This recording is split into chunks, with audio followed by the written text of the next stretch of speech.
주님의 말씀입니다. 경청하십시오. 내가 그리스도와 함께 십자가에 못 박혔나니 그런즉 이제는 내가 사는 것이 아니요 오직 내 안에 그리스도께서 사시는 것이라. 이제 내가 육체 가운데 사는 것은 나를 사랑하사 나를 위하여 자기 자신을 버리신 하나님의 아들을 믿는 믿음 안에서 사는 것이라. 아멘.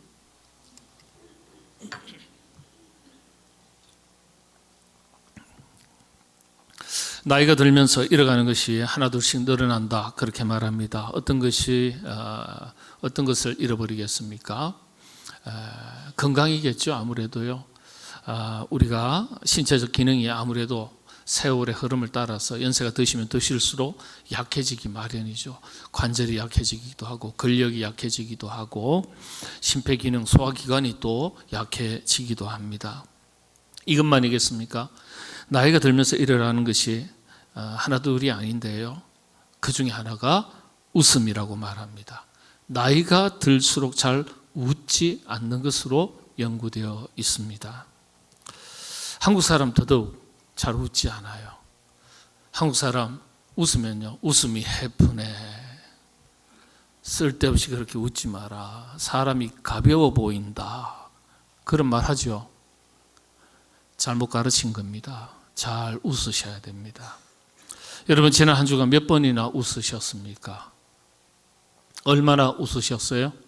화통하게, 유쾌하게 소리내어서 웃으셨던 기억이 있으십니까?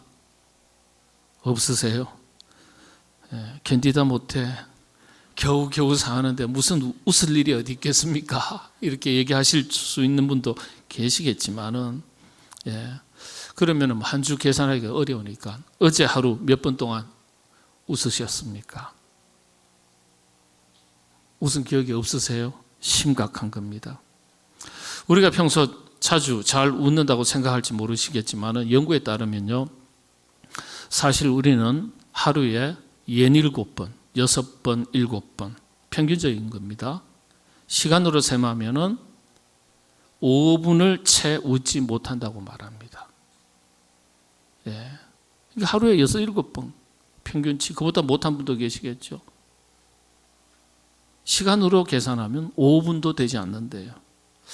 자, 요즘은 장수시대를 살아가고 있습니다만은 80세를 산다고 우리가 가정을 했을 때 하루 5분을 웃는다고 해도요, 평생 웃으면서 보내는 시간은 101일입니다. 와, 많네요. 아니요, 101일밖에 되지 않습니다. 일하는데 26년, 잠자는데 22년, 근심 걱정하는데 6년 7개월. 저는 이 연구 자료를 보면서 신기했습니다. 이게 근심, 걱정하는데 6년 7개월을 어떻게 측정했을까? 아무튼 그런 연구 결과입니다. 그리고 화장실에서 3년 반을 보내게 됩니다. 물론 더 길게 계신 분도 계시겠죠. 네. 게다가 아시겠지만 매일 5분 정도를 꾸준히 웃는다는 것, 생각처럼 쉬운 일이 아닙니다. 쉬운 일이 아니에요. 그러니까 웃음도 시간을 정해놓고 억지로라도 운동처럼 연습해야 된다는 주장이 설득력을 갖습니다. 그래요. 나이가 들어가면서 잃어가는 것들이 여러 가지가 있겠지만 그 중에 하나 웃음입니다. 긍정심리학의 대가 마틴 셀러그만 교수님은요, 그 연구를 통해서 긍정적인 생각을 가진 사람이 잘 웃는다는 거예요. 사람을 면밀하게 자세히 관찰한 거예요. 긍정적인 생각을 가지고 있는 사람이 잘 웃는다는 거예요. 또 잘 웃으면 신기하게도 긍정적인 생각을 가지게 되더라는 거예요. 웃음이라는 작은 행동 하나가 우리의 마음, 우리의 생각까지도 긍정적으로 바꾸는 힘이 있다는 거예요. 이걸 주장했어요. 웃음이 가진 힘을 말합니다. 작은 행동 하나를 바꿔도요, 우리의 마음, 우리의 생각이 달라질 수 있습니다.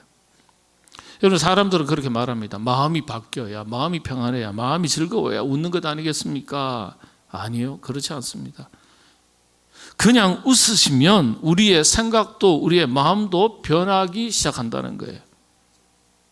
그래서 그 웃음이 우리의 삶의 태도를 바꾸고 행동을 바꾸고 긍정적인 생각을 가지게 하고 그리고 긍정적인 삶을 살아가게 한다고 이미 연구가 되어 있습니다. 우리가 흔히 하는 말 중에 하나가 세상 만사 다 뭐하게 달렸다고요? 마음먹기에 달렸다. 예. 그러니까요, 웃을 일이 없으시더라도 억지로라도 웃으시기 바랍니다. 웃는다는 것이 다 마음먹기에 달린 것 아니겠습니까? 한 분도 아멘을 제대로 안 하십니다. 하긴 하는데 많이 웃고 살아가시는 여러분 되시기를 바랍니다. 예. 지난주일 부활절이었습니다. 1년 절기 중에 가장 크게 기뻐하고 감사하는 날입니다. 우리가 이제 교회사를, 중세 교회사를 이렇게 쭉, 저희들 다 뭐 고대 교회사, 초대 교회사, 중세 교회사, 그 다음에 현대 교회사, 중국 교회사, 한국 교회사, 아시아 교회사, 이 다 영역별로 다 공부를 합니다. 그런데 중세 교회사를 쭉 살펴보면요, 이 부활절이요, 하루 만에 끝나지 않았어요. 보통 2주, 3주예요. 보통. 마을 잔치로 이어지고 즐거워하고 각종 잔치, 축제, 뭐 음악회, 우리식으로 말하면 가장 무도회, 이 부활절이 하루 만에 끝나지 않았어요. 그런데 우리는 하루 만에 끝나요. 기독교 절기 중에 가장 기쁜 날이에요. 근데 한 가지 말씀드린 대로 아쉬운 점은요, 흔히 우리 한국 사회, 요즘 사회에서는 3대 절기라고 말하죠. 부활절, 추수감사절, 성탄절.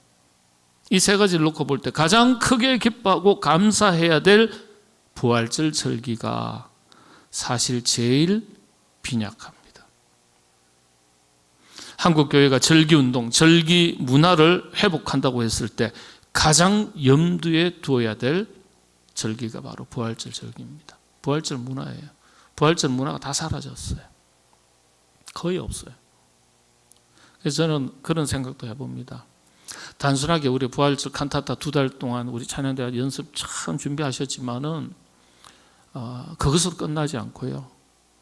또 우리 바이올린 전공하는 사람도 있고 여기 앙상블도 있고요, 피아노 아주 뛰어난 우리 또 집사님 권사님도 계시고 또 현대무용 전공한 분도 계시고 보니까 발레 전공하신 분도 계시고 그에 못지않게 전문가 같은 또 한국 무용 열심히 돈 주고 배우시는 분도 계시고, 예. 얼마나 다양한 재주를 가지고 계신 분이 많아요.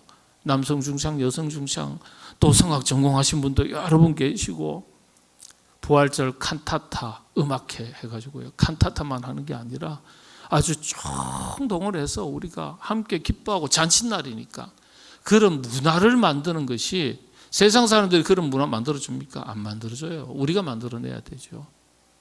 계란도 중요한 문화고요. 칸타타도 중요한 문화고요.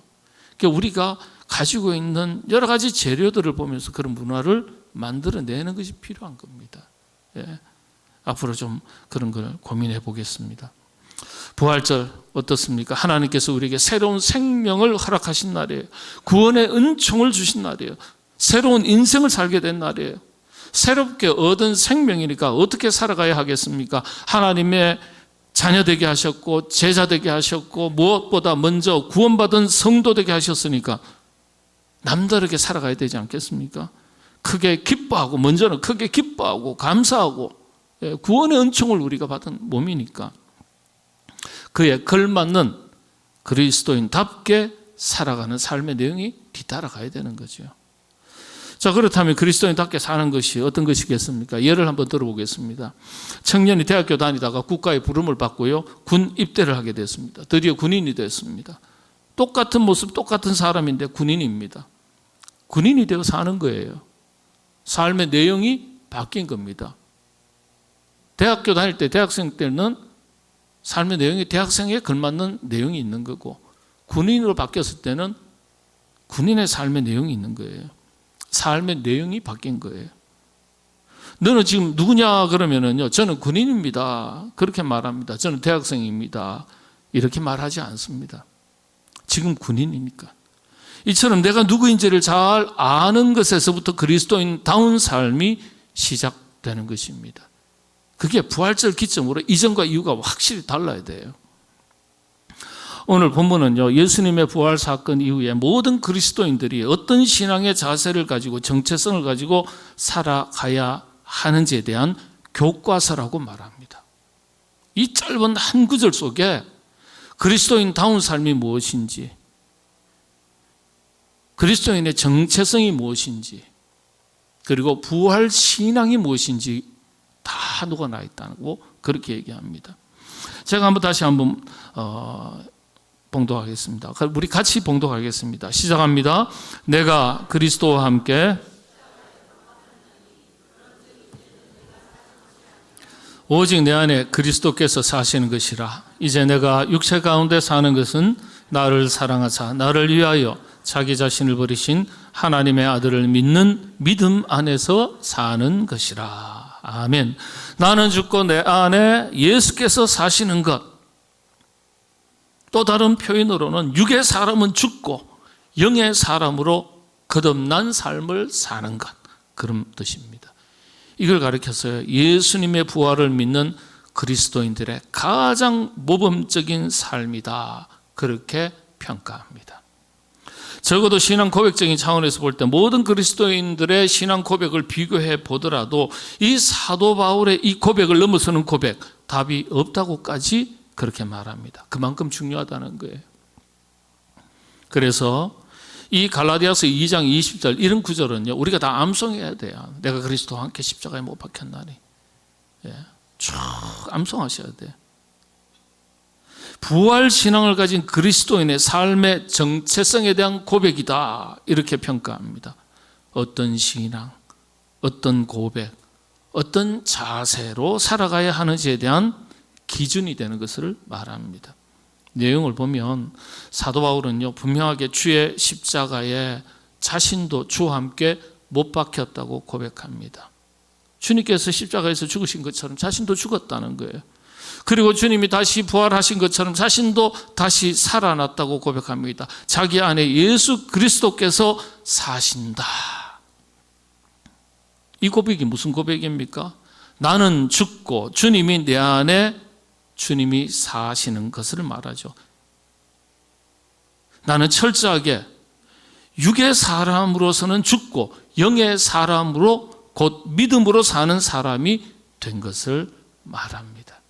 우리가 두 발을 이 땅에 딛고 육체를 가진 사람으로 살아가지만은, 그러나 세상에 속한 사람이 아니라, 세상의 세속의 가치로 살아가는 사람이 아니라, 이 세상에 살면서도 하나님의 말씀을 가지고, 그 말씀의 가치를 가지고, 신앙의 가치를 가지고 살아가는 사람으로 정체성이 완전히 바뀐 걸 말합니다. 우리 시간 말하면 아까 전에 말씀드렸잖아요. 대학생이 뭐로 바뀌었다고요? 군인으로 바뀐 거예요. 군인의 정체성이 있어야 되는 거예요. 더 구체적으로 어떤 삶을 말하는 것입니까? 나의 생각, 나의 본성, 나의 욕심, 하나님을 거스르는 나의 모든 것이 십자가에서 죽으신 주님처럼 내려놓고 죽고, 대신 내 안에 거룩하신 하나님의 뜻이 살아나고 주의 영, 성령이 나를 주장하시고, 내가 꿈꾸는 이 인생을 사는 것이 아니라 하나님의 부르심의 거룩한 뜻을 따라서 살아가는 사람이 되는 것, 이걸 말하는 겁니다. 이게 진짜 그리스도인이고 진짜 제자이고 진짜 일꾼이고 진짜 성도라는 거예요. 그런데 여기에서 우리 그리스도인들이 염두에 둬야 될 게 하나가 있습니다. 십자가에서 주님은 한 번 죽으셨지만은 우리는 날마다 우리 자신을 죽이는 노력이 필요하다는 사실입니다. 그래서 사도 바울이 뭐라고 고백합니까? 고린도전서 15장 31절이죠. 형제들아, 내가 그리스도 예수 우리 주 안에서 가진 바 너희에 대한 나의 자랑을 두고 단언하노니 나는 날마다 죽노라. 나는 날마다 죽노라. 우리 주님 한 번 죽으셨지만 우리는 날마다 죽는 게 필요해요. 왜 그렇습니까? 우리는 육신을 가진, 그것도 인간의 아담과 하와가 타락한 이후에 우리의 인간의 본성 안에는 죄성이 들어와 버렸어요. 죄에 오염된 상태예요. 그래서 끊임없이 우리는 하나님을 믿으면서도 우리의 본성이 죄에 물들어 있기 때문에 끊임없이 때때로 우리는 죄성이 살아나는 거예요. 하나님의 말씀이 있지만은 때때로 우리는 하나님의 말씀이 우리 삶의 기준이 되고 방향타가 되고 나침판이 되는 것이 아니라 육신에 썩고 없어질 욕망과 욕심 속에 죄성이 들어와 있기 때문에 어떻게 되는 거예요? 하나님의 뜻을 거르는, 반하는 자기 욕심, 자기 고집, 자기 생각대로 살아가는 연약함이 우리 안에 있다는 거예요. 그래서 항상 하나님의 말씀을 거울처럼 우리 자신을 비춰보고 우리 자신을 다스리지 못하면, 이 죽인다는 게 나는 날마다 죽노라, 이 무슨 뜻이에요? 나는 날마다 나를 다스린다는 뜻이에요. 뭘 가지고 다스린다는 거예요? 하나님의 말씀으로 나를 비춰보고 다스린다는 거예요. 이게 필요한 거예요. 이것이 그리스도인이 그리스도인답게 살아가는 삶의 방식입니다. 그래서 내 안에 주님이 사시려면요, 내가 날마다 죽어야 돼요. 그런데 내가 잘 안 죽어요. 죽이지는 못해요. 조절하지는 못해요. 욕심도 교만도 고집도 내 주장도 내 판단도 내 기준도 죽이는 게 그렇게 어렵습니다. 제 친구 목사가요, 노래하는 거 있어요. 어느 가수, 겸손은 정말 어려워. 인간의 교만. 그 자기 자랑하는 정도 차원이 교만입니까? 아니에요. 자기가 자기 삶의 중심이 되면 그게 교만이에요. 하나님의 말씀을 뒤로 물리면 그게 교만이죠. 하나님이 있어야 될 자리에, 하나님의 말씀이 있어야 될 자리에, 그 자리에 자기가 있으면 그게 교만이에요. 여러분들, 사탄을 리워 야단이라고 말하거든요. 리워 야단의 네 가지 속성 중에 있어요. 교만, 하나님을 대적하는 것, 교만하는 것, 속이는 것, 나뉘는 것. 사탄의 네 가지 속성이에요. 그래서 이게 사탄의 역사인지 아닌지는 뭘 가지고 보는 거예요? 이 네 가지 속성을 가지고 착 비교해 보면, 들여다대면 이게 악한 영의 역사인지 아니면 인간의 어리석음에서 단순하게 비롯된 것인지 실수에서 비롯된 것인지 분별할 수 있습니다. 다시 한번 말씀드립니다. 리워 야단의 뜻이 대적하는 것, 속이는 것, 교만한 것도 들어오고 나뉘게 하는 것, 분열이죠.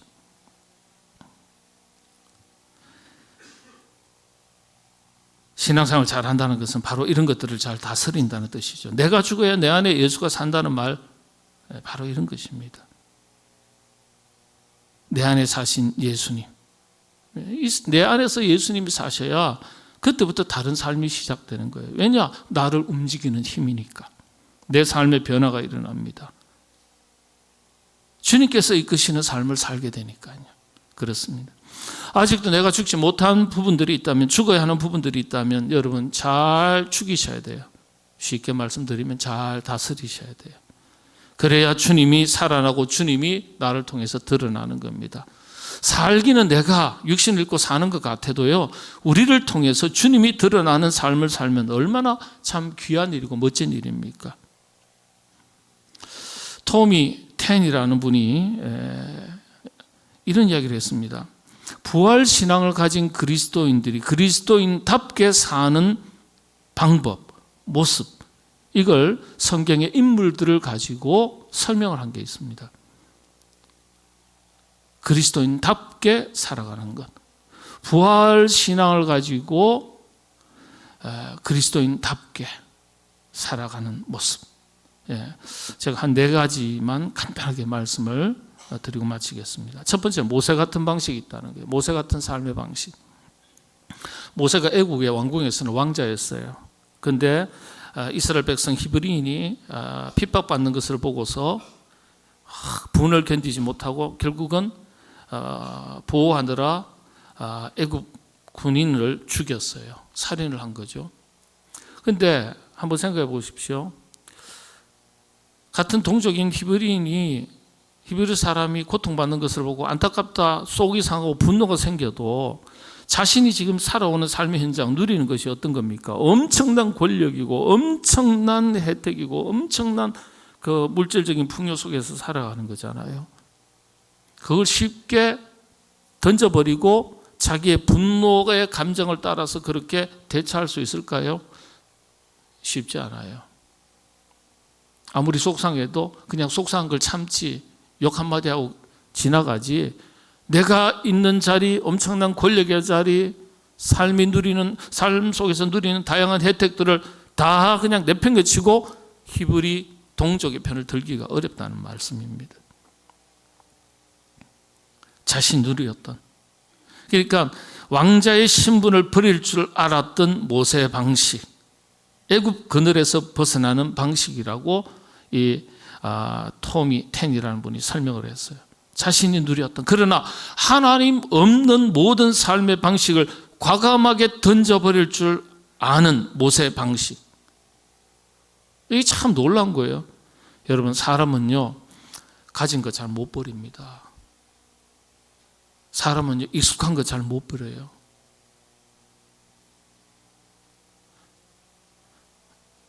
둘째 딸애가 집에 갖고 오면 엄마 이것도 버리고 저것도 버리고 왜 이렇게 쌓아놓은 게 많냐고 그러거든요. 한쪽 귀를 끄고 한쪽 귀를 흘려버려요.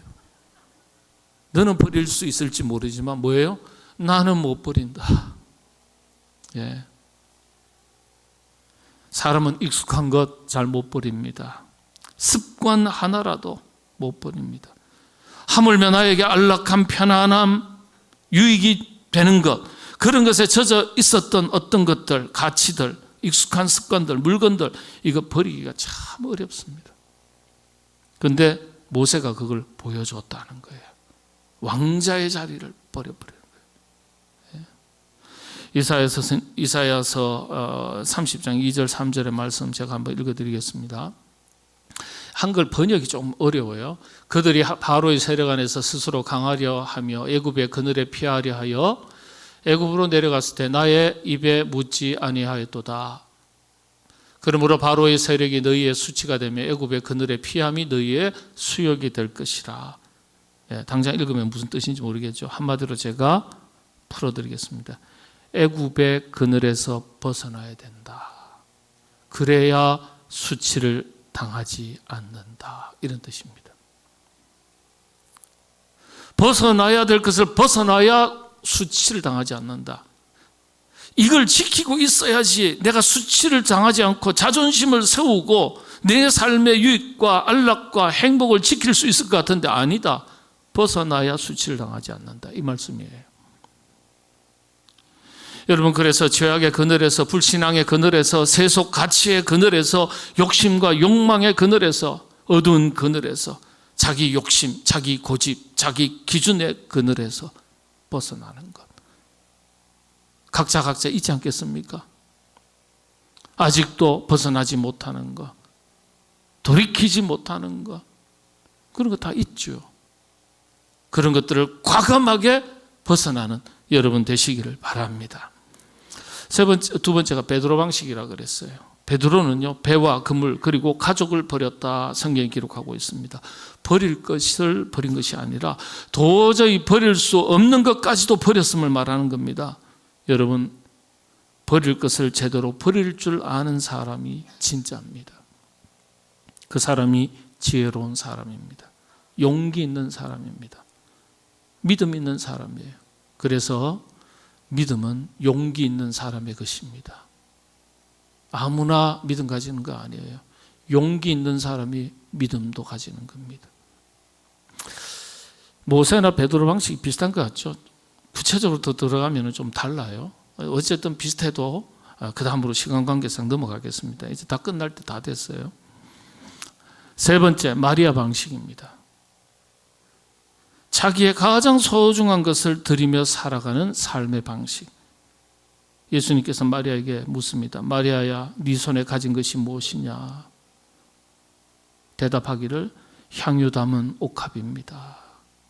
마리아는 이걸 깨뜨려서 예수님의 발에 부어드리고 머리카락을 닦아드렸습니다. 옷에도 부어드렸고. 2000년 동안 우리는 이 향기를 맡고 있는 거예요. 2000년 동안. 한 가지 기억하십시오. 마리아 방식이 어떤 걸까요?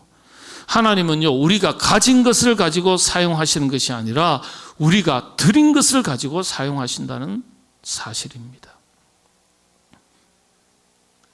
많이 가진 것이 중요하지 않아요. 하나님 앞에 드린 것이 중요한 거예요. 많이 가진 것, 사람의 기준에서는 참 대단하다고 말할지 모르지만은 영적인 기준에서는요, 내가 가진 것을 하나님께 드렸을 때 우리가 드린 것을 가지고 하나님은 사용한다는 사실입니다. 그게 재능이든지 지식이든지 물질이든지 어떤 특별한 기술이든지 우리가 가진 것을 사용하시는 것이 아니라 우리가 하나님께 드릴 때 사용하신다는 거예요. 그래서 많이 가진 것이 자랑이 아닙니다. 드려서 귀하게 쓰임받는 것을 여러분 자랑으로 여기시게 되기를 바랍니다. 마지막 다윗 방식입니다. 전쟁에 나가면 칼을 잡아야 되고 한 손에 방패를 잡아야 됩니다. 근데 성경에 보면은요, 사울 왕이 다윗에게 골리앗을 상대하려고 할 때 갑옷을 입혔어요. 이게 너무 크잖아요. 15살 정도밖에 안 된 아이한테는. 벌써 던졌다 그랬어요. 그 손에 칼을 쥐어주고 방패를 쥐어줬는데 무거워서 이것도 던져버렸다 그랬어요. 물맷돌 하나만 가지고 나갔어요. 뭐라고 얘기합니까? 뭐라고 상대합니까? 너는 칼과 단창을 가지고 내게 나오지만 나는 만군의 여호와의 이름으로 내게 나간다. 예? 만군의 여호와의 이름을 붙들고 나갑니다. 이게 우리가 선택해야 될 삶의 방식. 다윗이 이걸 보여줬다는 거예요. 이거 붙들어야지, 움켜져야지 내 삶이 지켜질 것 같은데 그건 내려놓고 하나님의 말씀을 잡는 거예요. 전쟁은 여호와의 손에 달렸다는 약속의 말씀을 붙잡는 거예요. 그래서 다윗이 승리하는 겁니다. 여러분 어떤 방식으로 살아가고 계십니까? 다윗의 방식을 따라서 살아가십니까? 마리아의 방식을 따라서 살아가십니까? 베드로의 방식을 따라서 살아가십니까? 모세의 방식을 따라가면서 사십니까? 그리스도인은 그리스도인답게 살아가야 되지 않겠습니까? 사도 바울의 고백처럼 부활신앙으로 사는 것, 나는 죽고 내 안에 주님이 사는 방식, 육의 사람으로서는 죽고 내 안에 예수께서 사신 것으로 인해서 영의 사람으로 살아가는 것, 이것이 부활신앙을 가지고 그리스도인답게 살아가는 길입니다. 이게 복음으로 살아가는 방식입니다. 우리가 내려야 될 결단이죠. 이런 신앙 고백을 가지시고 내 안에 주님이 사시고 내 삶에서 주님을 드러내는 귀한 삶을 살아가시는 저와 여러분 우리 모두가 되시기를 주님의 이름으로 축복합니다. 기도하겠습니다. 주님, 사도 바울의 위대한 고백이 오늘 우리들의 신앙 고백이요 삶으로 살아낼 수 있는 아름다운 고백이 되게 하여 주시옵소서. 예수님의 이름으로 기도합나이다. 아멘.